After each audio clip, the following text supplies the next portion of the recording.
¿Se ve?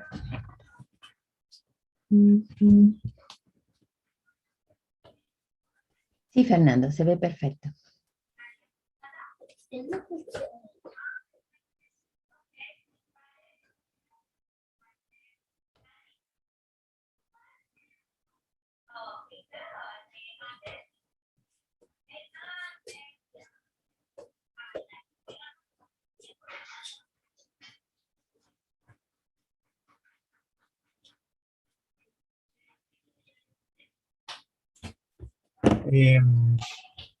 Bueno, como todos saben, ahora vamos a dar inicio al oficial a la Escuela de Verano en Inteligencia Computacional, que si bien comenzó ayer, pero el inicio oficial lo fijamos para ahora.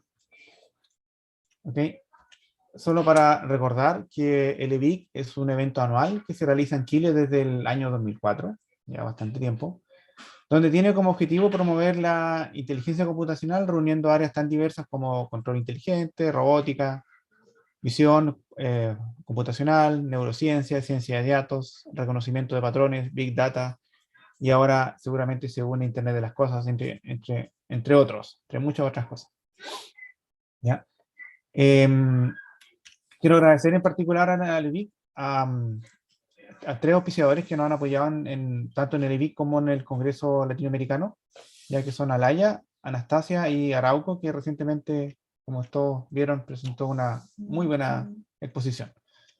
¿Ya? El EVIC está organizado por el capítulo chileno de la Sociedad de Inteligencia Computacional, de la IEEE. ¿Ya? En este año la universidad anfitriona es la Universidad de la Frontera, en Temuco, al igual que el año pasado.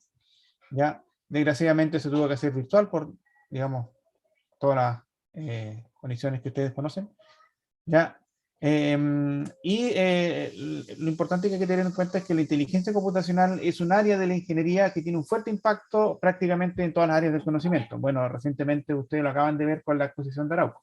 ¿Ya?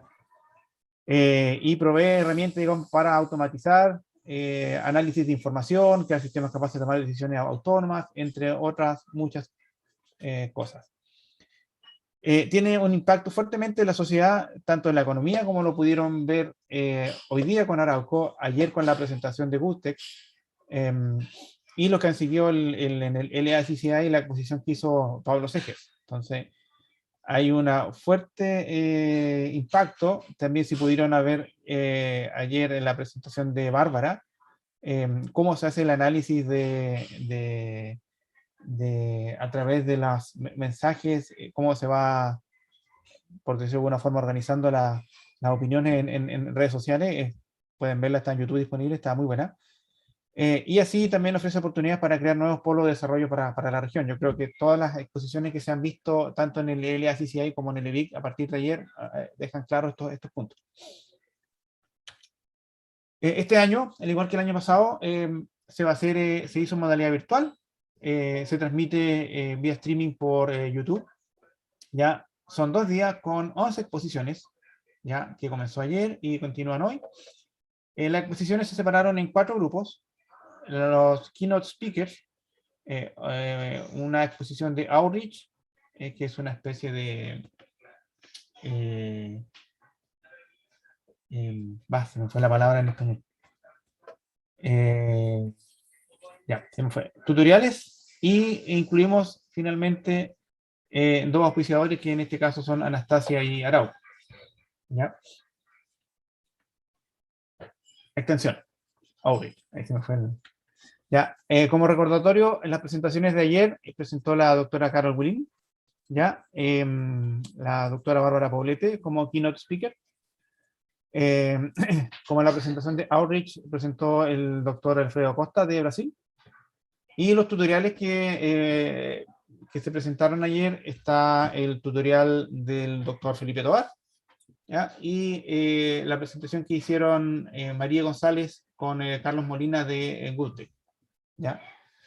¿Qué es lo que hay para el día de hoy?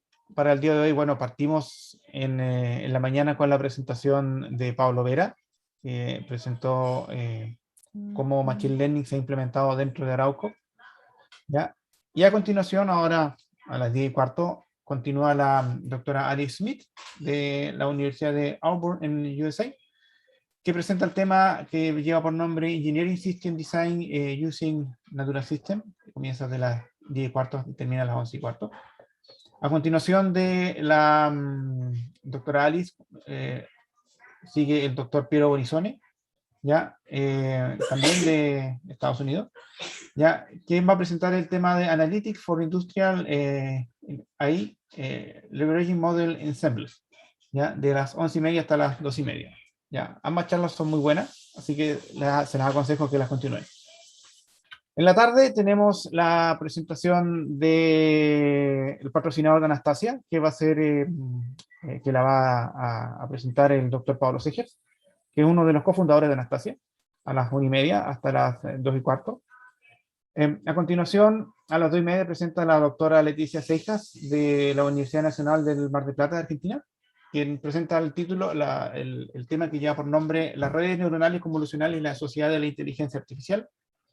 Y finalmente, ya nuestra carta estrella de los tutoriales, no es el doctor Piero Bonisone, me equivoqué ahí, es Fernando Buarte, ¿ya? Por si acaso fue error mío, que viene de la Universidad de Pernambuco, Brasil, que va a presentar el tema que lleva por nombre Fish School Search for Beginners, ¿ya? Desde las 4:30 hasta las 8.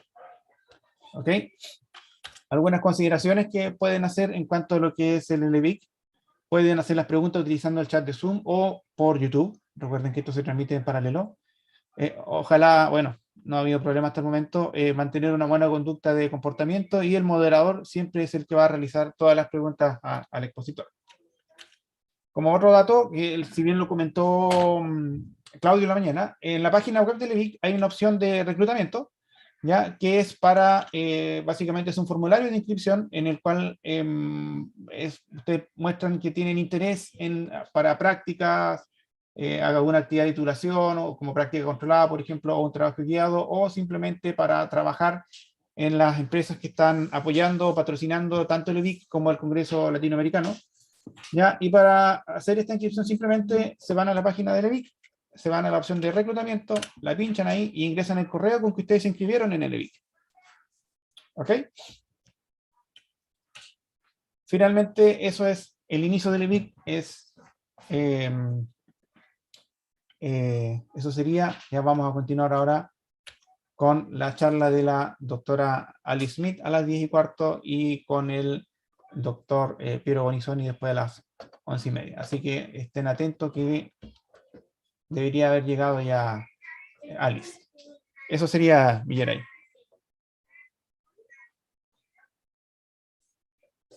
¿Estamos? No sé si hay alguna consulta en cuanto a EVIC.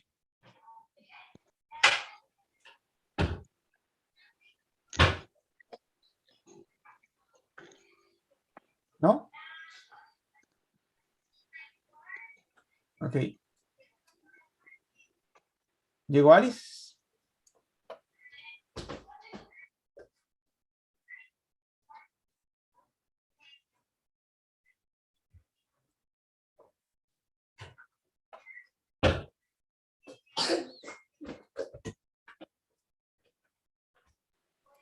Faltan un par de minutos, así es que podríamos volvernos a juntar a la... O sea, bueno, falta en realidad un par de minutos. Así que vamos a esperar un poquitito la llegada de nuestra key speaker. Sí, faltan 2 minutos para que comience. No la veo.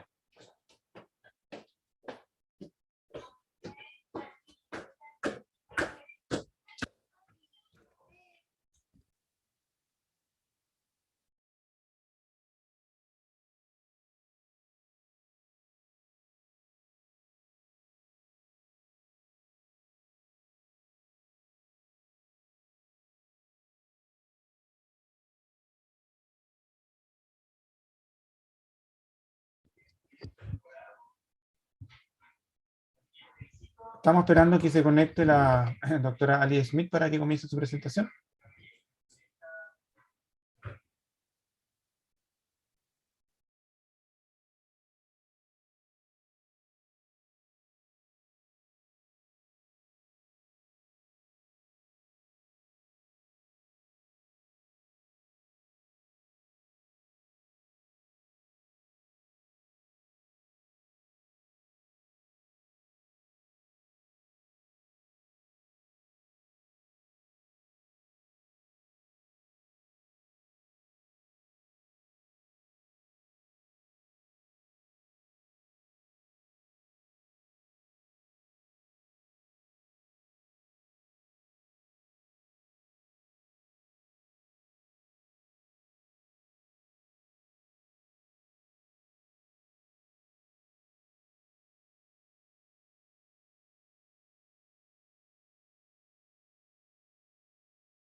Hi, Alice.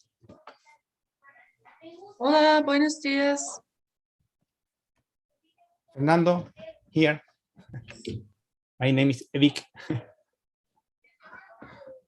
How are you? I'm good, thank you. Thank you for inviting me. Hey, thank you again, Alice. Okay, we are on time. Now, Dr. Alice presents the topic, Nature Guide Design Optimization in Continuous Space. Okay, Alice, can you share your screen?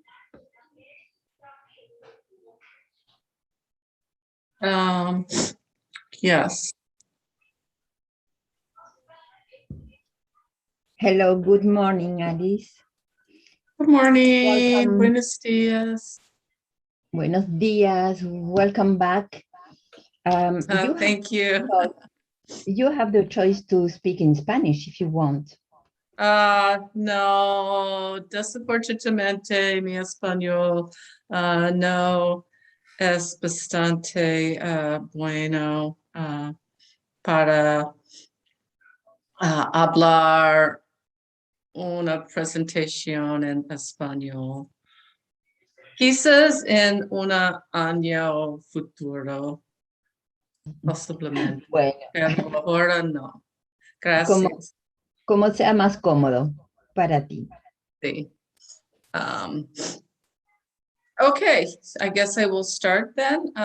Welcome. I know this is especially a lot of students, so I'm very happy to speak with you today. I have a presentation. It will probably be 45 minutes or so, and then some time for questions. So let me get started. I'm Alice Smith. I'm at Auburn University, which is in the United States, in a state named Alabama, which is next to Florida.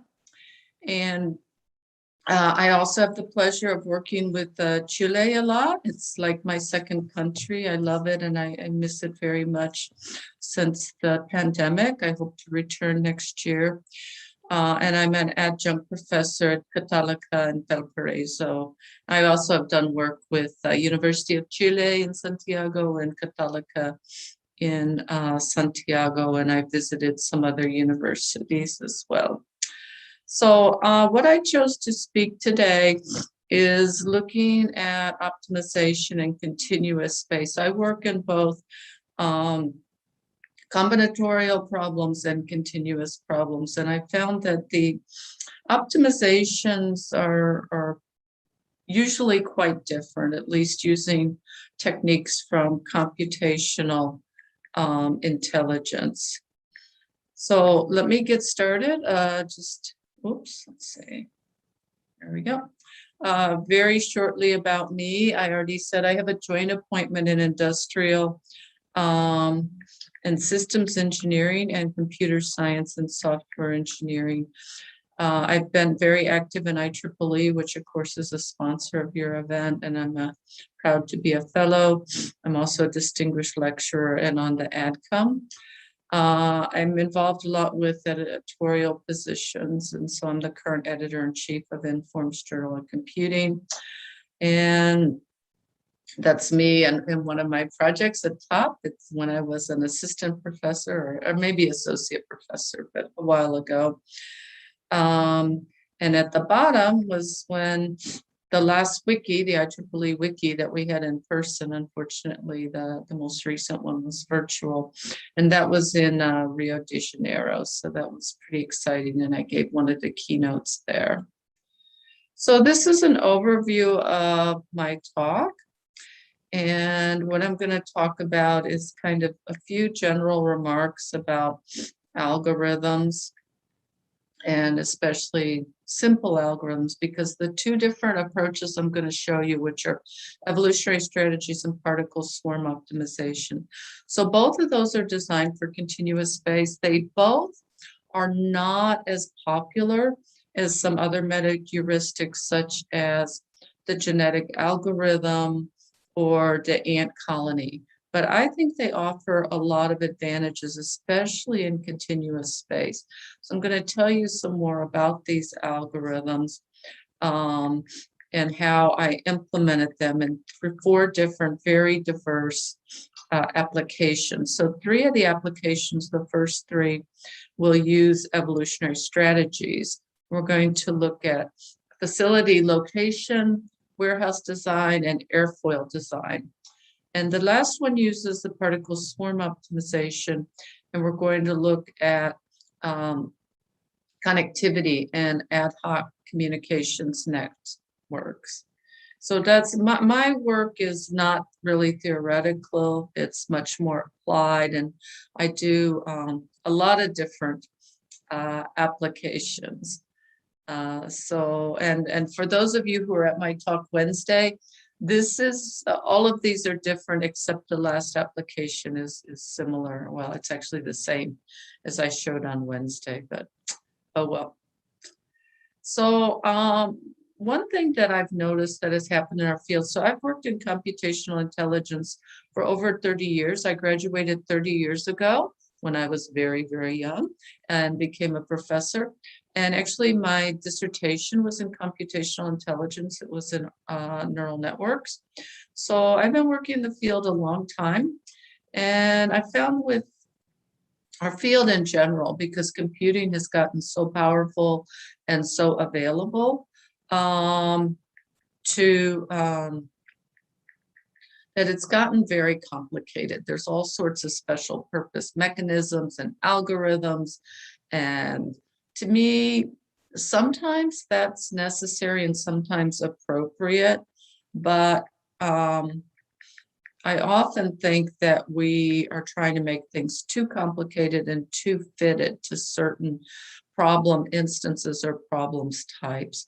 So, and I think that makes our algorithms not as universal and not as robust.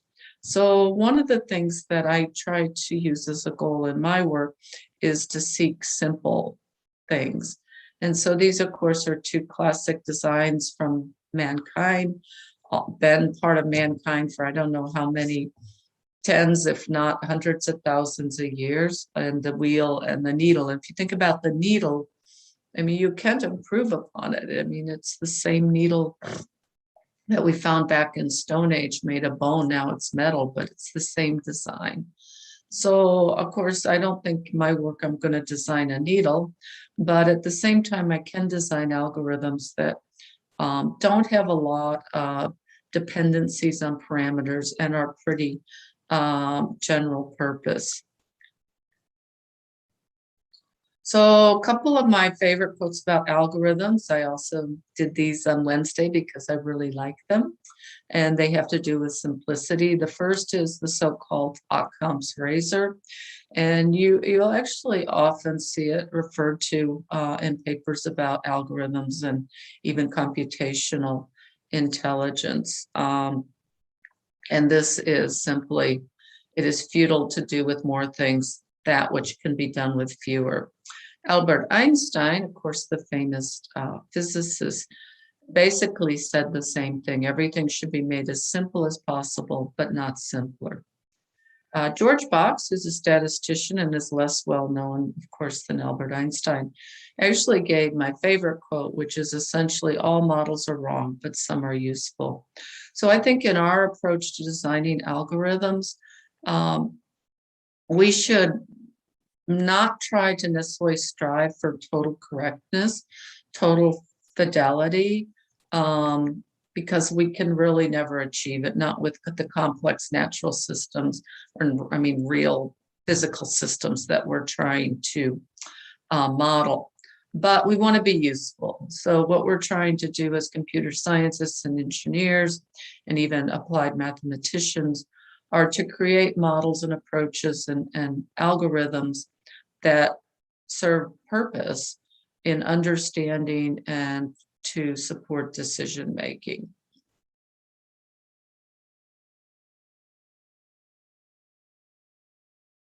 So let's talk about evolutionary strategies. Some of you may not be that familiar with it. It is a branch of evolutionary computation. Of course, its cousin, genetic algorithms, is much, much more famous. They were actually formulated at the same time. John Holland, of course, at University of Michigan in the United States, kind of began genetic algorithms, although there was earlier work in evolutionary computation in general. About the same time, Rechenberg and Schweifel in Berlin. Rechenberg was the professor, Schweifel then the student, also developed an evolutionary approach to optimization. These are completely independent. They have a lot of commonalities, but they have some very important differences. Rechenberg and Schweifel were engineers. Schweifel's still alive, he's still an engineer. And they were interested in solving engineering problems. And this is a picture of them from the 1960s in their laboratory in Berlin. And so the differences is it's a population-based, it is based on the natural paradigm of evolution, biological evolution. But in genetic algorithms, the primary operator is crossover, or recombination, or mating. But this is not true in evolutionary strategies. Instead, it's mutation. And so you have a single parent generally that creates multiple children through mutation of itself. And what's really exciting to me about this paradigm is that the mutation is totally adaptive. And you'll see when I describe it a little bit more, but the mutation and how it mutates the children, creates the children, adapts to the search history. And so looking for perfect or even good initial settings of the algorithm, you don't really need to do that because it's going to adapt it. Also, selection is deterministic. The best solutions survive. There's nothing probabilistic. In genetic algorithms, generally, it's probabilistic. It was designed for real space. They were trying to solve engineering problems where the decision variables are on a real or continuous scale. And they started with small populations, 1 + 1. Common notation for this is mu is the population size, and lambda are the children or mutant size. So these are the parameters of a canonical or the classic form of evolutionary strategy. And they include, of course, the population size and the children. So unlike genetic algorithms, typically have 2 parents creating 1 or 2 children. In evolutionary strategies, you have 1 parent creating a bunch of children. So it's more like the paradigm of, say, frogs or fishes that lay a lot of eggs, but really only a small fraction of those survive to adulthood. So the mutation, it's in continuous space. So it's accomplished by Gaussians or normal distribution, the bell-shaped curve. And the mean is centered about the parent, and what is adaptive is the standard deviation. And so if the standard deviation is small, the children tend to be a lot like the parent. And if the standard deviation is big, the children tend to be more dissimilar to the parent. And so what happens is the sigma is self-adapting through the search, which is really exciting because it automatically alters the search between intensifications or more local search and diversifications or more global search. And the way it does this is a rule that was devised by Rechenberg and Schweifel and works amazingly well. And it's called the 1/5 success rule. And it simply means it compares the ratio of recent children on how many are better in objective function value to the parents. And the goal is 20%. If it's more than 20%, it alters sigma in one way. If it's less than 20%, it alters sigma in another way. You can also add some crossover. I found that in general not necessary, although occasionally it does help. And then, of course, you have some kind of termination criteria like maximum number of iterations.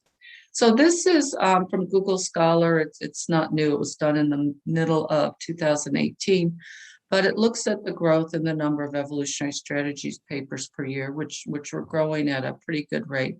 But also, if you compare the number of papers published in evolutionary strategies, it's a tiny fraction of those in genetic algorithms. And I think that's kind of a shame. I love genetic algorithms too, but evolutionary strategies really deserve a bigger place at the table. So the first application, now I'm going to do 3 applications using evolutionary strategies. And the first one is in facility location. And this has to do with location of what's called semi-obnoxious or semi-attractive facilities.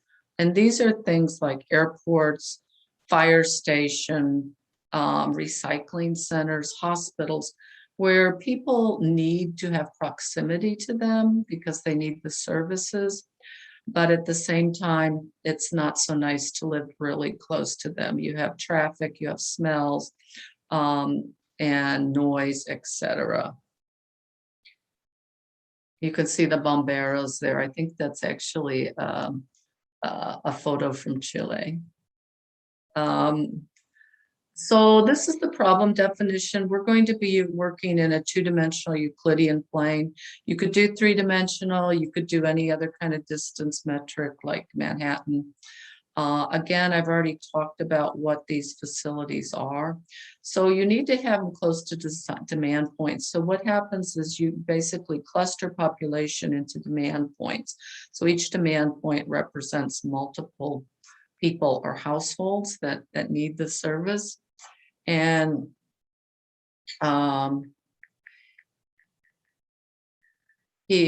so then you need to place the facilities to do 2 things: minimize the traffic costs or the transportation cost. So you want them close to demand points, but you also want to minimize what's called the social cost or the obnoxious cost, which then you want them far from population. So it's basically has 2 dimensions, 2 objectives, and they are definitely opposite.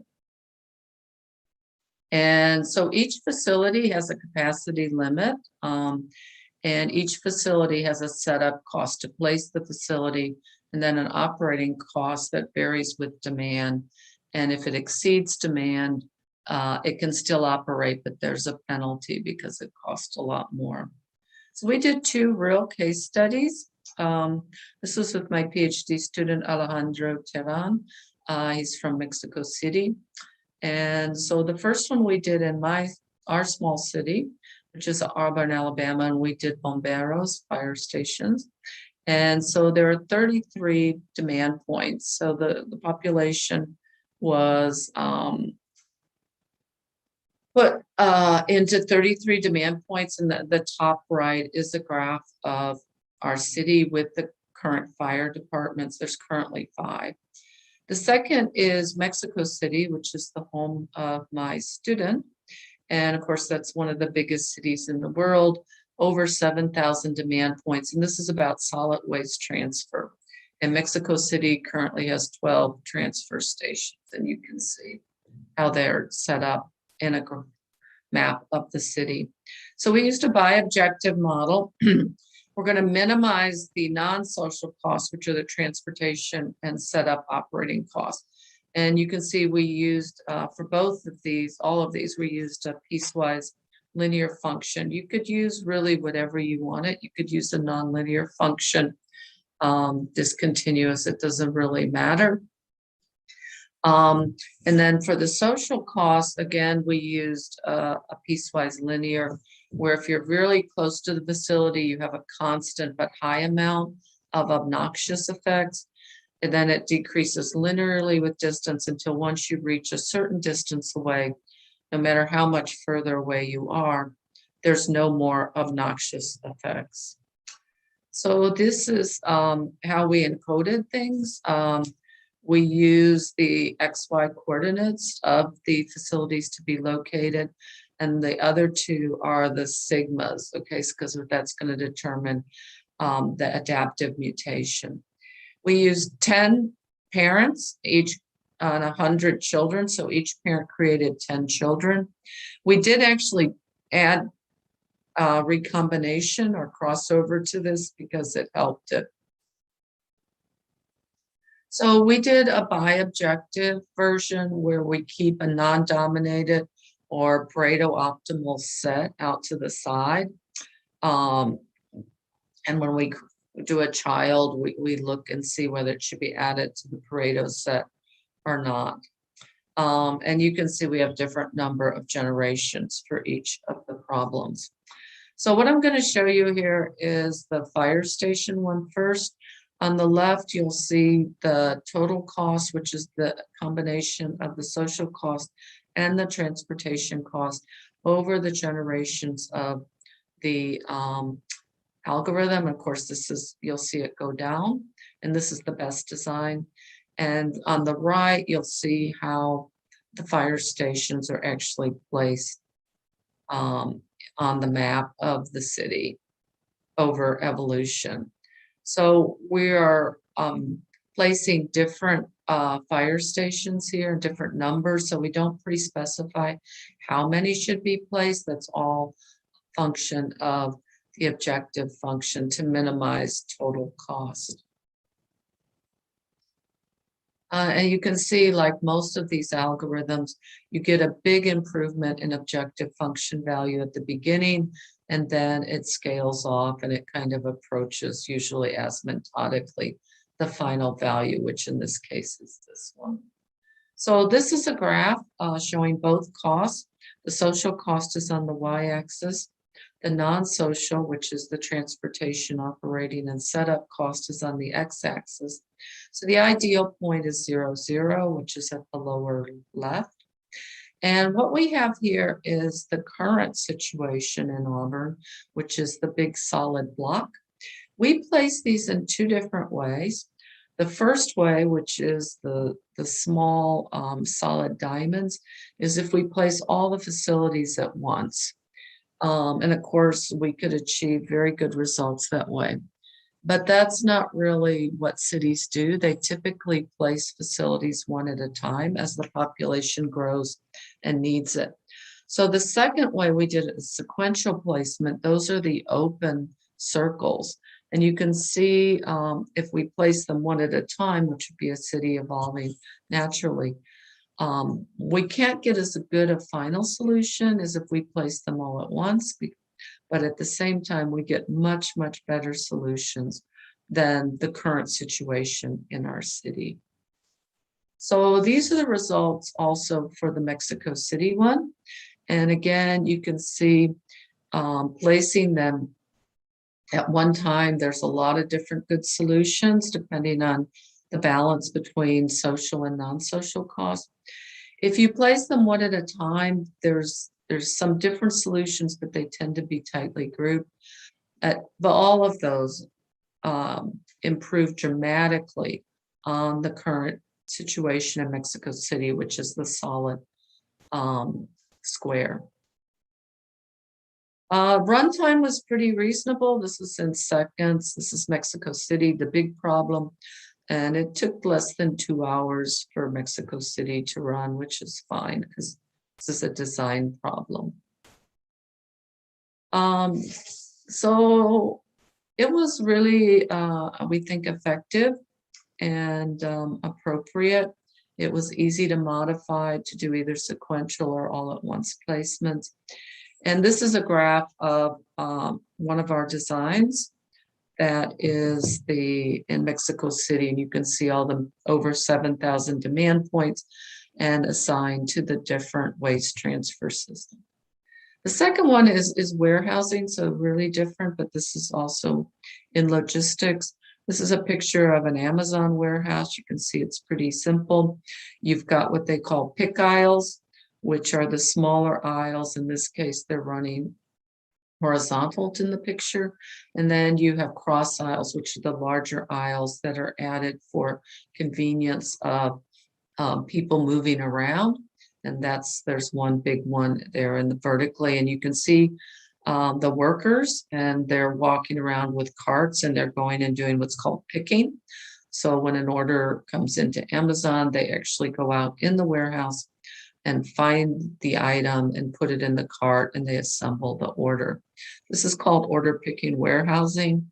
It's a huge thing in logistics, and it's become much more important, especially recently with more e-commerce, and during the pandemic, that's even accelerated. So most warehouses have one of two designs, either the one on the left, which is just vertical pick aisles. The one on the right also includes a horizontal cross aisle, which reduces the space of storage, which is bad, but it also reduces the amount of distance that the picker, the person, the worker would have to walk. And that's the big cost, is the walking distance, because we are paying people to do all of this. So we're going to be designing warehouses, and we're going to use evolutionary strategies to do it. It's a very complicated optimization problem because you have to design the warehouse, and then you have to decide where the products go, because they're not just out there randomly. You want to put products that are ordered more often in positions that are close to where the picker can get them. And then you need to generate a bunch of orders, because orders are stochastic, and then route them. And that's a traveling salesman problem, which is NP hard to evaluate design. So computationally, it's very, very heavy. So we did an encoding in real space. I mean, this actually was a pretty complicated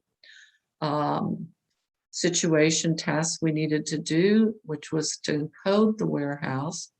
And we wanted to do it in a compact way, but to capture what we wanted to capture. And so we ended up encoding it in continuous space, starting arbitrarily from the top left. We did have rectangular warehouses, which is normal, but we encoded the aspect ratio. And so the degree of squareness or rectangleness is actually a design factor. We encoded where the input-output, we assumed a single depot is located. We encoded where the cross aisles would begin and end, and we encoded the angle of the pick aisles within each region defined by the cross aisles. So it captures pretty much everything in the design. The user would specify the amount of storage needed, and really the system does the rest. So we chose to use evolutionary strategies since we were encoding things in real space. We used 5 parents and 15 children. So each parent created 3 children. We have a single sigma, and it's altered every 10 generations. In other words, it adapts every 10 generations using that 1/5 success rule. We are using simulation in part to evaluate orders, because we have to generate or evaluate designs, because we have to generate these orders. And so if design was not very competitive, we didn't generate many orders. If a design was very competitive, it behaved really well, we would generate a lot of orders, and so that we could evaluate the design more thoroughly. So we were trying to balance good search, good optimization, but also computational speed. And as I said, we have to allocate the product, and we have to route the pickers through TSP. So let me show you what I've got here and what you're going to see. So at the bottom is a design. And you can see the cross aisles are the big white space. The pick aisles are the smaller white space, and all of the storage bins. And the colors are where we're placing products. So a red would be the most popular product, the yellow the most second popular products, The green are the less popular products, and the blue are products that are not ordered very often. And there's a single black dot. You can see it in the middle at the top in this particular design. That is the depot or input-output place. That is where the pickers start and end. And we also see the aspect ratio. So what I'm going to show you at the top, the objective function is to minimize overall distance that the workers travel. So we want to make it lower. So that's on the y-axis, and you'll see that go down over evolution. This is for the best design. At the bottom, you'll see the actual design of the warehouse itself as it changes over evolution. So you can see how it's changing. And if you notice, these designs don't look much like classic designs. They've got non-orthogonal angles. They're kind of artistic, really, and not just laid out in a grid. You can see the aspect ratio changing, the depot changing location as it seeks designs, getting better and better designs and refining them. And so the system allows for a lot of different combinations. You could design almost any kind of warehouse. And you can see the final design here. I think this design is very interesting. So even if I had this design as a human, in terms of the aisles and the racks, I would not place the depot down below. You can see it's at the bottom center. I would probably say as a human, I would place it over to the middle right, where you have two aisles converge. But that's not a good solution. So I find it interesting the ES found solutions that are, of course, very good designs, but also, to me, many times non-intuitive to a human designer. This is the overall. So what we have here, this is from our system. At the bottom, we started with the traditional design. So that was in the population at the beginning. And what we evolved to is the top design. And when you do that, you save almost 4% in travel costs, which might not seem that much, but in warehousing, it's a lot because this is 4% each and every day forever. So it's quite a good savings. And you might say, well, that design looked pretty strange. I mean, it works, but why would anyone build something with aisles that are orthogonal? Well, people have, because to get these savings. And this photo, it's not a great photo, but it is an actual warehouse with these angled aisles that has been built in the US, and there's more than one of these that have been built. So it worked out pretty well.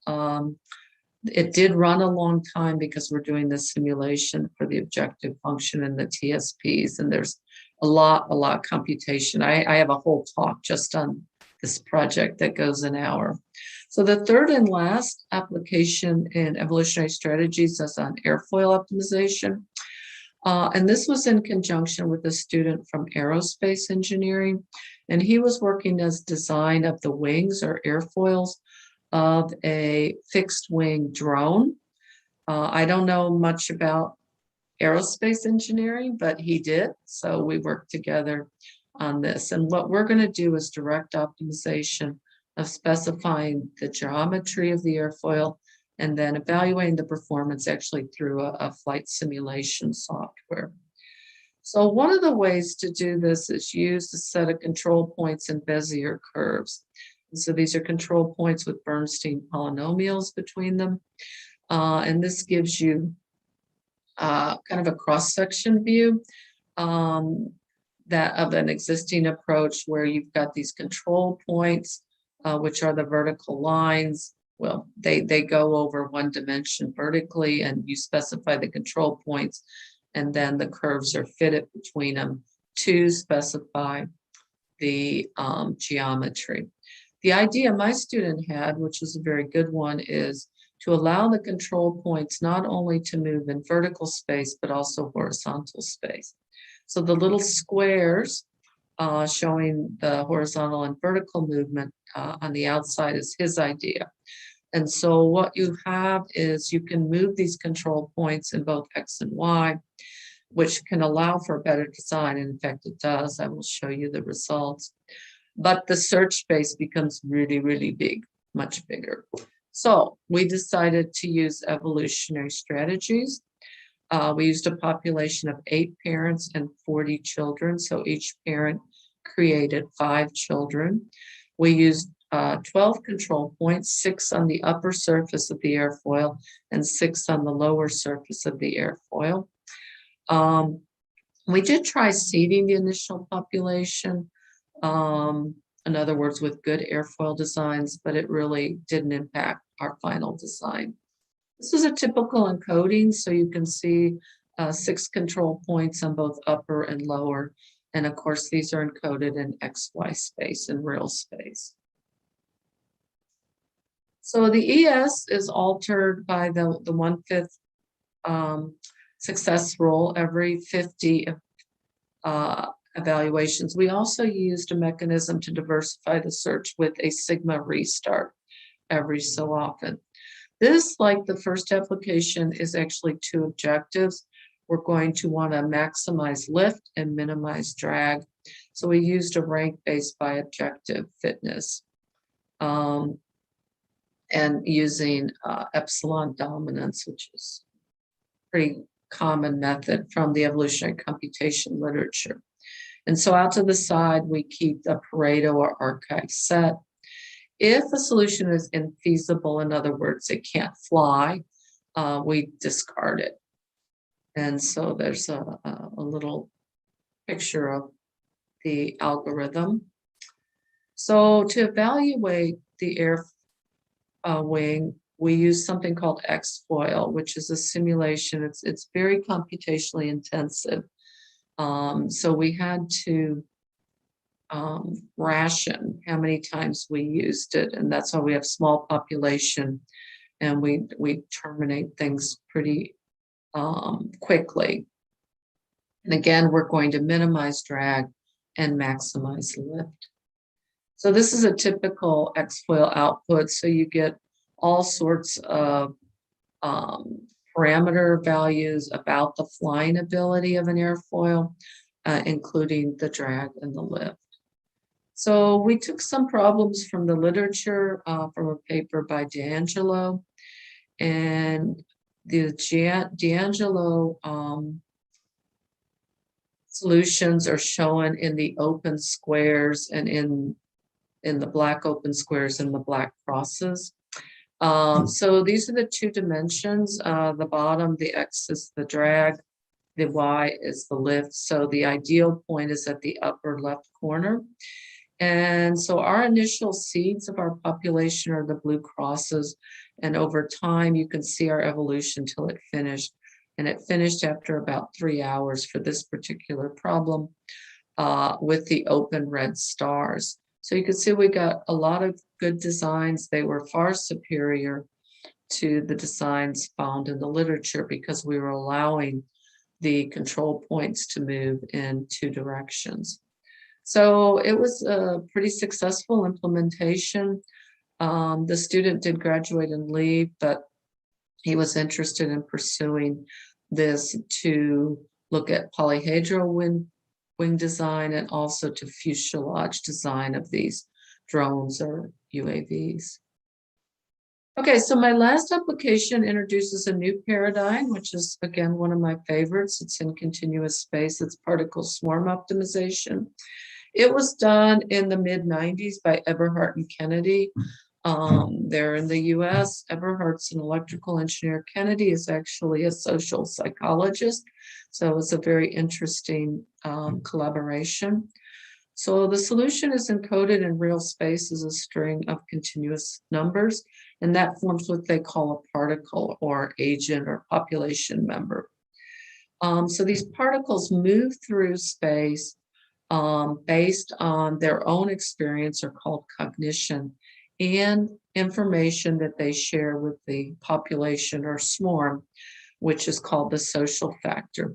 So this paradigm has that balance of social and cognitive. It's very interesting. So it's really quick, and there are very few parameters to set, and it's especially good for problems that have a dynamic or changing objective function space, and ones that also need quick computation. So one such problem is ad hoc networks. And so we use particle swarm for this. Ad hoc networks are where there's no infrastructure, there's no towers. So the users themselves provide the connectivity as they move around. And it's typically, these networks are used in military operations, search and rescue, and disasters, and also in places with difficult terrain where it would be impossible or too expensive to build cellular infrastructure. So our idea was to add drone agents. These drones can be flying drones, or they could be fixed ground drones that move around to try to help maintain connectivity among the users as the users fan out and do different things with their mission. And so what we need to do is to optimize it each time step to place these drones. So the particle or individual consists of 3 vectors, and this is from the particle swarm paradigm. The X vector is the location, and we did this in 2-dimensional space in the plane. It's XY. Again, you could add 3-dimensional and do a Z, but we didn't do that. The P vector records where this individual, the best place it has been. And the V vector is what's called the velocity, and that dictates how this vector is going to move. And the V vector is adaptive over the search. We have 2 fitness or objective function values, the X, which is the best place that this, well, the X is where it is now. The P is the personal best. It's the best place that this individual has been. So they fly through the space and they communicate the best solution to the swarm that they've discovered. And so this is done by adding the V vector to the X vector. It's a very, very simple paradigm, computationally really, really quick. And again, the velocity is self-adapting. It's randomized to. The only things that need to be set are the what's called the learning rates, V1 and V2, which V1 is about the cognition, where the particle has been itself. V2 is the social, where the neighborhood or the swarm has been. Typically, these are both set at 2. I know that sounds really simple, but it works really, really well. The move operator is simply to go with the velocity, and velocity is typically randomly generated at the beginning between some plus and minus V max, and again, it self-adapts after that.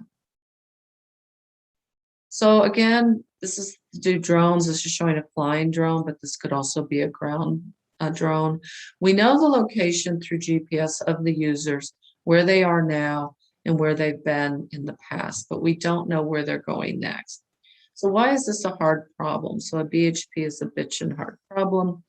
You need to estimate where the users are going to go. If you just do fully reactive, where you don't try to estimate where they're going, the solutions are not as good. The connectivity you maintain is not as strong. We're looking at not just 0-1 connectivity, we're also looking at strength of signal based on an attenuation model based on distance. And again, we need to position these drones basically not in real time, but in near real time. And so this is an overview of the system. We're going to do some prediction. We're going to use the PSO optimizer to place the drones in each time step, and then we just keep repeating it. So the PSO keeps optimizing as the users move throughout this field. I'm going to show you 2 results. the small problems on the left. The open diamonds are the users. You'll see them moving out. The closed blue circles are the drones that we're positioning. Of course, this is an XY space. And the lines simply indicate whether a user is connected to a drone or another user. So you can see, so as we move here, the users are moving basically in real time in the time steps. Also the PSO, each movement of the drone, which you can hardly see, it looks pretty continuous, is a PSO optimization cycle. And you can see the end here, the users of course have moved out, and the connectivity is done user to user. Some users are connected to users directly, but others are connected through one or more drones to maintain their connectivity to the group. On the right is a larger problem, so I'm going to show you that. More users, more drones. And again, you see the PSO does a really good job on maintaining connectivity of the networks. So another thing you can do with this, and we did it, is you could also set a desired connectivity level, minimum level over the mission, and then you could optimize for the minimum number of drones you need to maintain that. Okay, so I went through 4 pretty dissimilar applications. 2 were in bi-objective space, 2 were in one objective space. They are all in continuous space. 3 used evolutionary strategies, 1 used particle swarm optimization. The algorithms were pretty much off the shelf. We did very little customization. They're simple, they're both adaptive, which I think is very powerful, which of course nature is, and that's what, you know, in our field, we draw inspiration from nature. And these self-adapting systems are really a key idea to get from nature. So in references, the airfoil design was in IEEE CEC, the obnoxious facility in a journal called Computers and Industrial Engineering, the ad hoc networks paper in a journal called Ad Hoc Networks. We have several papers in the warehouse design, in computers and operations research, naval research, logistics, and another one in computers and operations research. And by the way, if you're interested in these references or my slides or anything, you're welcome to email me later. I do want to mention a couple other things. I didn't talk about genetic algorithms, but I wrote this paper with 2 of my former students. It's been published actually 15 years ago, but it's still very relevant if you're interested in evolutionary computation in multi-objective space. It's a tutorial and literature review. So you may want to check that out. It's a very highly cited paper, so a lot of people have found value with it. I've also been involved with the Women in Engineering and Science series, which is published by Springer. These are the volumes, and I was the editor of one that came out 2 years ago in Women in Industrial and Systems Engineering, and we have 2 chapters by women-led teams in Chile, so you guys can be proud of that. And there's one that we're almost done with, which is in computational intelligence. So very excited about that. That should be published in the next few months. It's in production, in final production. And that has 19 chapters from around the world, including several from South America, one from Brazil, and one from Argentina. So hopefully you'll be on the lookout for that when it comes out. So, sí, extraño Chile mucho. And couple pictures of me on my right, it's my city there, and of course, Valparaiso. And I usually visit Chile in your winter, which is my summer, so you can see I have my jackets on. And on the left, I don't know if you visited or not, but I've been up to Atacama Desert twice, and it's an amazing place. And these are the Tacho geysers. And I'll give you one tip. Everyone always tells tourists, and maybe everyone else, go at sunrise, go at sunrise. My advice is don't go at sunrise. We did not go at sunrise because we didn't want to get up that early. We went later in the morning, and what was wonderful is two things. First of all, no one else is there. There's no traffic.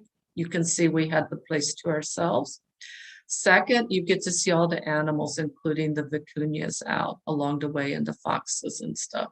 So, and it's not as cold. So that's my advice to you.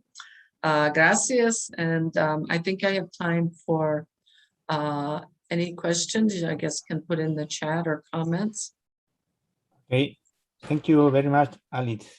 Oh, you're In welcome. your visit to Chile, you visited Temuco? No, I haven't visited Temuco. I was really looking forward to it. So I'm very disappointed that this is virtual, but no, I have not. Okay, in the next trial.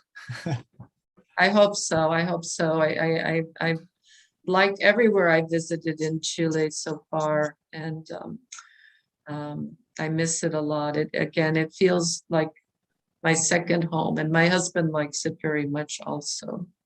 Oh, so I see a question, advice for starting research. Yes, we have a question from the Zoom chat from student Ingrid Waikil. She asked, what would be your advice for those who want to start researching and want to apply it by doing the mix between academia and application? Ingrid is a student, an undergraduate student, engineering for 4th year. Is a good student. Okay. So one thing I want to say before I answer your question directly is I want to encourage you as students to think about coming to the US to study. A lot of people don't realize that we have assistantship, so you don't have to pay. And the US has a good environment because it's very global. And of course, you have to improve your English. So by naturally being there, you would improve your English writing and communication. I have several students from Chile working with me, graduate students. And the other advantage, I think, of coming to the US is, rightly or wrongly, a degree from the US can be advantageous professionally. If you look at the top programs in Chile and really most countries in the world in science and technology, a lot of the professors will have degrees from US, Canada, or Europe. So it's a good career move, and it's not hard to do. So any of you who may be interested in studying in the US, write to me and I will help you. I will put you in touch with some of the Chilean students we have now. The other thing is, if you are a graduate student and you don't want to move to the US as a graduate student, there you can also come as a visiting scholar.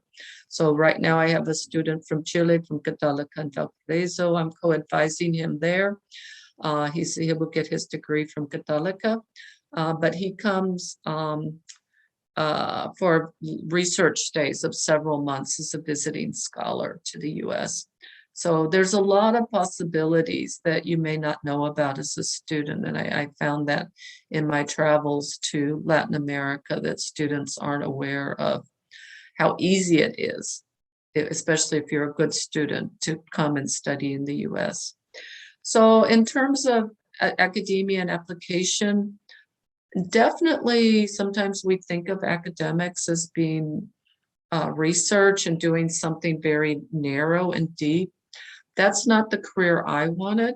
So instead, I wanted to do things more application oriented and be very broad. I like learning different things. And so it's definitely possible. I seek out interesting applications with people that I like working with. So for example, in Chile now, I'm working on a couple applications involving port logistics, because in Valparaiso and Chile in general, that's very important. I didn't know anything about ports until I started working with Chile, but I know about logistics, modeling, and optimization. So I was working with faculty who are port experts in Chile, and it's been a really good collaboration. So you have to kind of think about, who can I work with? You can't do everything by yourself. Generally, you work in teams with, like the airfoil example. I don't know anything about design of airplanes, but the student did. And so we worked together, each bringing our expertise. In engineering, fortunately, it is generally application oriented. If you're in the sciences, this is harder to do, but in engineering, I think people value applications as much or more than theory. So it's definitely a career path you can do. And I think you will find a lot of success. Any other questions or comments? And by the way, let me tell you also something about English. I know a lot of people in Chile and really Latin America in general are shy about the English. They think, oh, I can't study in US because my English isn't good enough. I will tell you, your English is so much better than the students we get, like from China. And we get a lot of people from Asia, and because Spanish and English are much more similar than the languages in Asia. So you don't need to worry. Adjusting to English will be so much easier than you think. So don't be concerned about that. So Benjamin writes he's interested in the dynamic swarm. So if you Google particle swarm optimization, you'll see papers. As I said, the original papers were by Kennedy and Eberhard, or Eberhard and Kennedy, out in the 90s. There's a number of book chapters. I can also send you some sources, Benjamin, if you write me later. It's a pretty simple paradigm, but I've used it quite a bit in my applications and found it to be very successful. I'm actually teaching this class now at my university in the graduate level about all of these methods of optimization, including ant colony and genetic algorithms. And right now we've just finished the particle swarm. So my students were showing me some of their results on their homework, and they love it because you can just see how the swarm is moving around and how it's optimizing, or if they choose some bad parameters, maybe it's not optimizing as well. So and the coding is not hard. It's a very, very simple algorithm. The same with the evolutionary strategies. I mean, the basic code is like this long. So even if you're not a great coder, you can implement these algorithms, no problem. They're less complicated than a genetic algorithm in terms of coding and steps. Any other questions or comments? I think I'm out of my time anyways, but yes. What is your email? I'll put my email in the chat. And if you want, you can write me in Spanish. I study Spanish. I'm actually a student of Spanish at my university. I'm also taking an online class with Católica in Chile, an advanced class in Spanish. I read Spanish well, I can write decently, but speaking muy lento and understanding, especially Chilean Spanish, I'm still struggling with that. Okay. Chile is famous everywhere for having the worst Spanish, not worst, but the most difficult to understand. I have a question, Alice, yes. Please. We have a few minutes still. It's a question from the point of view of someone who teaches genetic algorithms. I teach that in a course when I do also neural networks and fuzzy systems, because it is a review of many tools. So I don't go too deep. I just go to the general the general overview of genetic algorithms, and I try to make them implement some solutions, because for me the real question is how to code a problem in a chromosome and how to perform the evaluation of that chromosome in the objective function. So do you think genetic algorithms need much more mathematics than that? No, I teach these too. I don't teach one class that includes them all. I have a separate class in adaptive optimization, which covers all of the optimization techniques. I have a separate class in fuzzy, and I've actually taught both of these classes in Chile for Católica at the graduate level. And I teach in English. And I also have a class in neural networks. I have not taught that one for a while. But I've got it. And one time I combined the class in neural networks and fuzzy, but I didn't find it that successful because the topics are different, and especially neural networks is very deep and there wasn't enough time. So I have a lot of teaching materials. I teach my students, I teach them the practicalities. I'm not very interested in the theory. And I tell them in adaptive optimization and these heuristics, the theory is completely useless anyways, because the theory really is under very specific assumptions that you don't really face in real life, in real research.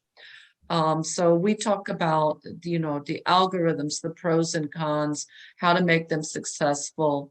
And then I think it's very important for the students to get hands-on experience. So they have to code all of this algorithms by hand, by themselves. And I give them test problems and tell them what to do. And they really learn the most through their own investigations, their own experience computationally with these algorithms.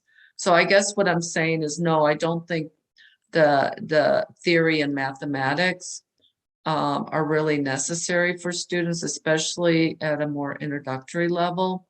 Instead, they can easily understand this. I explained particle swarm to you. I couldn't go over all the details, but it's not hard to understand. And so intuitively, almost anyone can understand these and then code them up. So I think it is ambitious to teach all three subjects, neural networks, fuzzy, and optimization in one class. That's a lot of ground to cover. So that would be a big challenge. It's very superficial. I just see one exponent from each paradigm.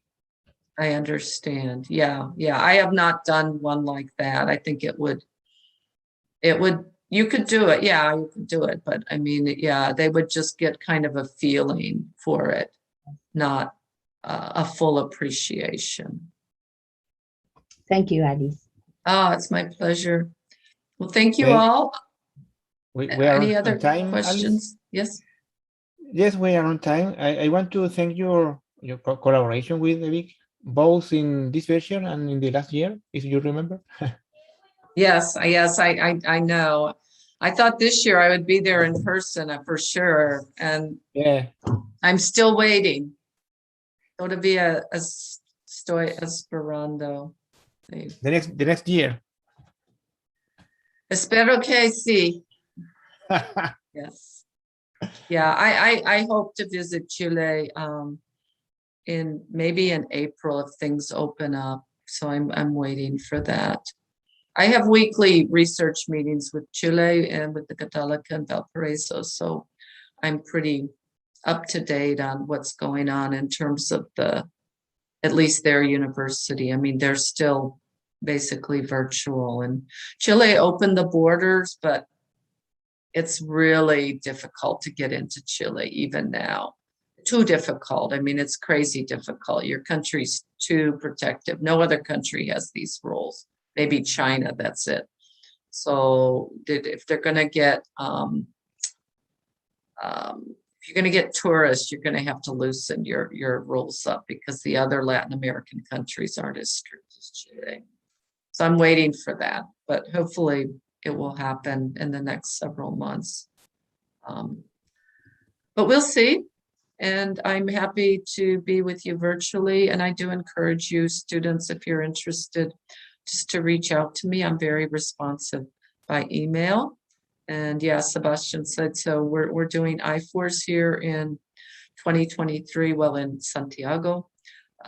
So that's a pretty exciting event. And it'll be a big opportunity for the faculty and students in Chile to participate in a big international conference in their home area. Okay. Thank you. I'm going to say adios, chicos, and I hope to hear from you again. Ciao, ciao. See you. Thank you very much, Alice. Thank you, Alice. Ok. La siguiente presentación es a las 11:30 con Piero.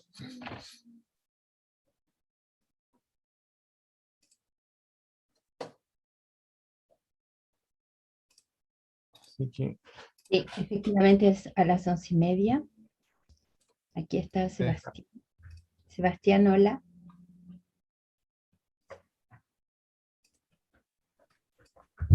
Hola, Yara, ¿qué tal? Muy bien, gracias. Muy bien. Comenzamos entonces en unos 10 minutos, ¿no? Sí, exactamente, en unos 10 minutos. Sebastián, tú, por favor, dile a Piero que maneje el tiempo. No es necesario que sea 1 hora y media. Perfecto. Ya puede ser 1 hora y